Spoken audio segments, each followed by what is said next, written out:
நிலா என்ன பண்ணுற? சமையல். சமையலா? இன்னைக்கு என்ன ஸ்பெஷல்? கருவாட்டு குழம்பு. கருவாட்டு குழம்பா? பிடிக்காதோ? ஏன் பிடிக்கும்? கருவாட்டு குழம்பு, கீரை பொரியல் ஸ்பெஷல். இன்னைக்கு பொரியல், கீரை பொரியலும் கருவாட்டு குழம்பு தான் ஸ்பெஷல். கருவாட்டு குழம்புல என்னென்ன போட்டு வைக்கிறேன்னு தான் ஸ்பெஷல். கருவாட்டு குழம்புக்கு வந்து இன்னைக்கு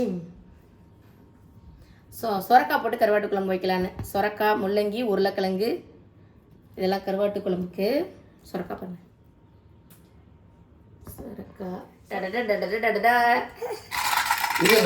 கத்திரி வத்தல். கத்திரி வத்தலும் போட போகிறேன் கருவாட்டு குழம்புல. ஆனால் வந்து ஏன் கம்னா உங்களுக்கு பிடிக்காது, ஹஸ்பண்டுக்கு பிடிக்காதனால. எனக்கு இந்த கருவாடே சாப்பிட மாட்டாங்க, கருவாடு கத்திரி வத்தல் எல்லாம் சாப்பிட மாட்டாங்க. ஆனால் எனக்கு பிடிக்கும். ஆனால் இவங்களுக்காகவே பண்ணுறதே கிடையாது. அடிக்கடி வீட்டில் ஊர்லேருந்து அம்மா கொடுத்து விட்டது கருவாடு கத்திரி வத்தல் இதெல்லாம். ஊருக்கு போகும்போது அம்மா கொடுத்து விட்டது அப்படியே இருந்தது. சரி இப்போவே 2 மாதம் ஆகுது நீ அப்படி செஞ்சிடலாங்கிறதுக்காக தான் செய்கிறதே கிடையாது. உங்களுக்கு பிடிக்கலைன்னு இன்றைக்கி நம்மளுக்கு பிடிச்ச மாதிரி செய்வோம்னு சொல்லிட்டு முடிவு பண்ணிட்டேன். கத்திரி வத்தல் உங்களுக்கு பிடிக்காதனால கம்மியாக குவான்டிட்டி எடுத்துருக்கேன். அப்புறம் மெயின் டிஷ் கருவாடு.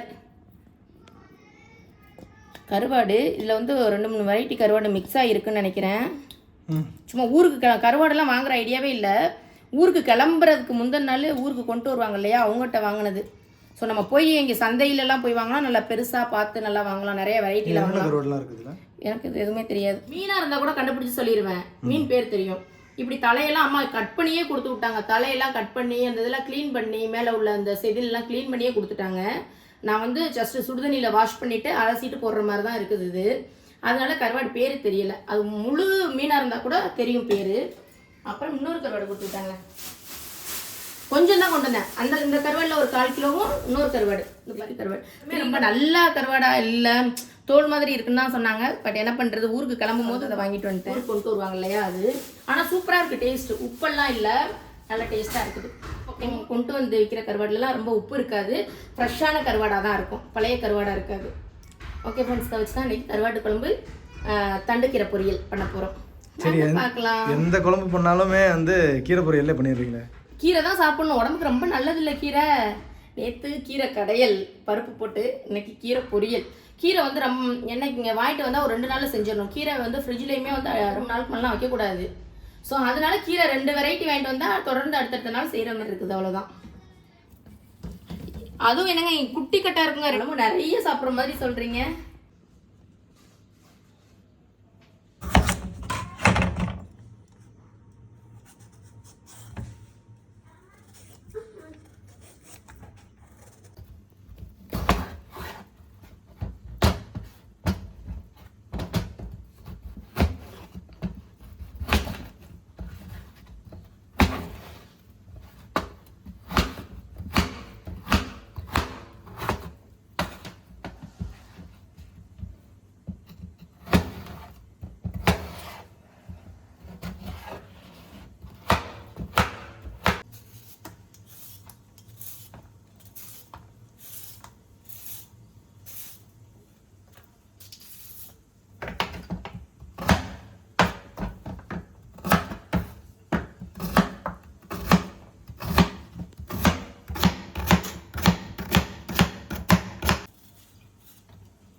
கருவாடை நார்மல் வாட்டரில் வாஷ் பண்ணி வச்சுருக்கேன். கொஞ்சம் சுடுதண்ணி வச்சு ஊற வச்சிடலாம்.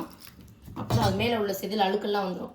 அதே மாதிரி தான் கத்திரி வத்தலுக்கும் நார்மல் தண்ணியில் வாஷ் பண்ணிவிட்டு சுடுதண்ணியில் கொஞ்சம் நேரம் ஊற வச்சிடலாம். கத்திரி வத்தலையும் கருவாடையும் தனித்தனியாக. மேலே உள்ள அந்த அழுக்கெல்லாம் வந்துடும். முள்ளங்கியை ஆயில் ஊற்றாமல் லைட்டாக வதக்கி விட்டுட்டு குழம்புல போட்டோம்னா நல்லாயிருக்கும். நான் சாம்பாருக்கெலாம் அப்படியே போட்டுருவேன். கருவாட்டு குழம்பு இது மாதிரி போடுறதுல மட்டும் லைட்டாக அப்படி வதக்கிட்டு போட்டால் நல்லாயிருக்கும்.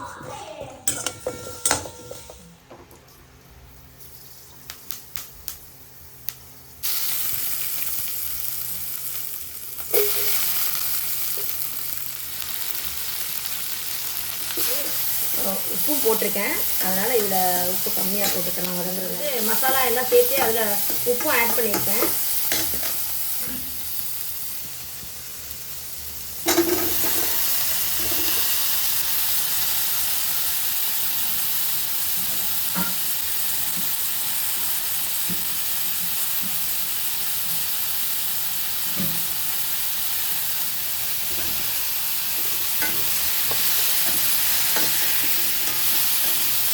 கத்திரி வத்தல் நல்லா ஊறி இருக்குது பாருங்கள். நல்லா வாஷ் பண்ணிட்டு ஃபஸ்ட்டு நார்மல் வாட்டரில் நல்லா 2-3 டைம் வாஷ் பண்ணிவிட்டு அதுக்கப்புறம் சுடுதண்ணியை ஊற்றி இது மாதிரி வாஷ் பண்ணி வச்சுக்கோங்க. இது வந்து நல்லா க்ளீனாக இருக்குது. சில கத்திரி வத்தல் கடையில் வாங்குறதெல்லாம் தூசி மண்ணெல்லாம் இருக்கும். நம்ம வீட்டிலே இது செஞ்சதுனால தூசி மண் அது மாதிரி எதுவும் இல்லை.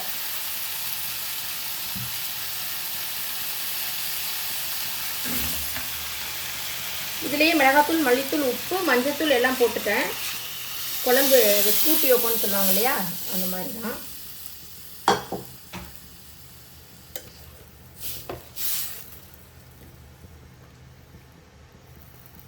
ஃபைனலாக குழம்பு ஒரு கொதி வந்ததுக்கு அப்புறம், காயெல்லாம் வெந்ததுக்கு அப்புறம் நம்ம கருவாடு போட்டால் போதும். இப்போவே கருவாடு போட்டோம்னா கருவாடு வந்து கரைஞ்சி போயிடும். ஒரு கொதிக்கட்டும். காயெல்லாம் வெந்ததுக்கு அப்புறம் கருவாடு போடலாம். கருவாடு போட்டதுக்கப்புறம் தேங்காய் வேணுங்கிறவங்க தேங்காய் போட்டுக்கலாம். நான் தேங்காய் இன்னைக்கு போட போகிறதில்ல.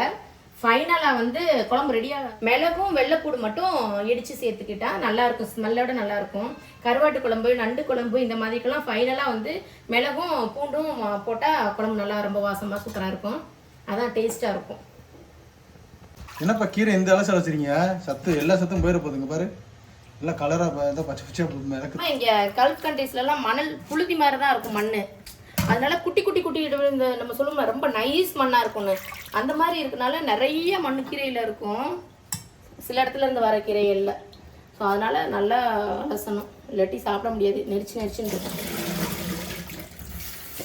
இதை அலசும் போது கண்ணுக்கே தெரியாத மாதிரி மணல் மாதிரி துகள் மாதிரி இருக்குது. மணல் துகள் மாதிரி சின்னதாக புழுதின்னு சொல்லுவோம் நம்ம ஊர்லலாம், அந்த மாதிரி. இப்போதான் ஃப்ரெண்ட்ஸ் இங்கே 2 கட்டுங்கிறது இவ்வளோதான். நம்ம ஒரு கட்டோட ரேட்டு இங்கே 2 கட்டு. ஆனால் வந்து அளவு எல்லாம் ஒன்றா தான் இருக்கும்னு நினைக்கிறேன்ல. அங்கே 1 கட்டு வாங்கினா போதும், இங்கே 2 கட்டு வாங்கினா ஒரு டைம். க்ளீன் பண்ணிட்டேன். என்ன பார்க்காம நான் இருக்குன்னு நினைக்காதீங்க. ஃபஸ்ட்டு ஸ்டார்டிங்லேயே வந்து கட்டை பிரித்து க்ளீன் பண்ணிவிட்டு வாஷ் பண்ணியாச்சு.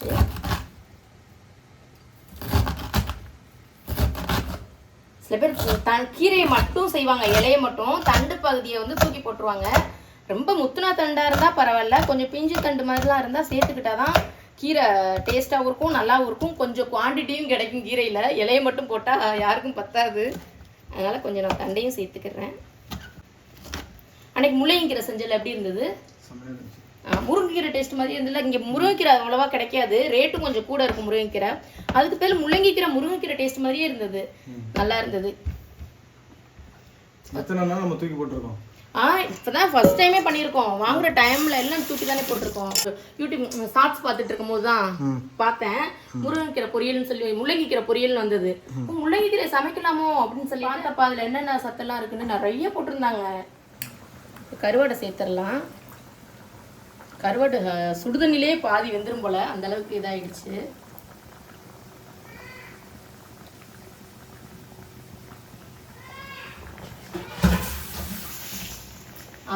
இன்க்ரீடியன்ட்ஸ் மெயின் பொருள் என்ன அப்படின்னா, கொஞ்சம் நல்ல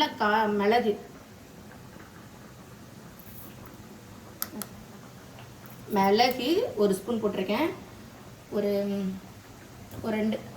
2-3 வெள்ளை போட்டு நல்லா உரலில் இடிச்சுக்கலாம். இடிச்சு தான் போடணும், அரைச்சி பேஸ்ட்டாக அல்லது பெப்பர் பொடியெல்லாம் சேர்க்கக்கூடாது. நல்லா உரலில் இடிச்சு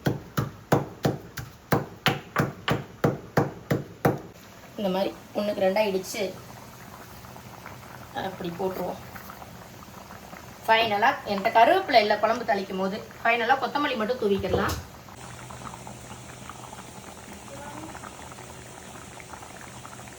ஃபைனலாக மல்லி இலையை போட்டு அடுப்பை ஆஃப் பண்ணிடலாம். ஃபைனலாக கீரை பொரியலும் ரெடி ஆகிடுச்சு. பார்த்தீங்களா ஃப்ரெண்ட்ஸ், கீரை பொரியல் வந்து இங்கே 2 கட்டுன்னு சொன்னேன். எவ்வளோ இருக்குன்னு அது ஒரு டைம் தான் ஆளுக்கு கொஞ்சம் கொஞ்சம் வச்சு சாப்பிட்லாம், அவ்வளோதான். இதான் ஃப்ரெண்ட்ஸ் கருவாட்டு குழம்பு.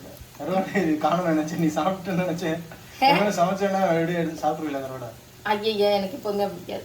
ஆமாம் ஆமாம், சாப்பாடு தான் வச்சு சாப்பிடுவாங்க, வேறு எதாவது சாப்பிடுவாங்களா என்ன? ஆனால் சில பேர் சாப்பிடுவாங்க பொரியல் இதெல்லாம். அது விரதத்துக்கு செய்வோம் இல்லையா பொரியல்லாம் நிறைய வெரைட்டி, அதை வந்து சும்மா சாப்பிட பிடிக்கும். கருவாட்டு குழம்புனா சாப்பாடோடு சேர்த்து சாப்பிட்டா தான் நல்லாயிருக்கும்.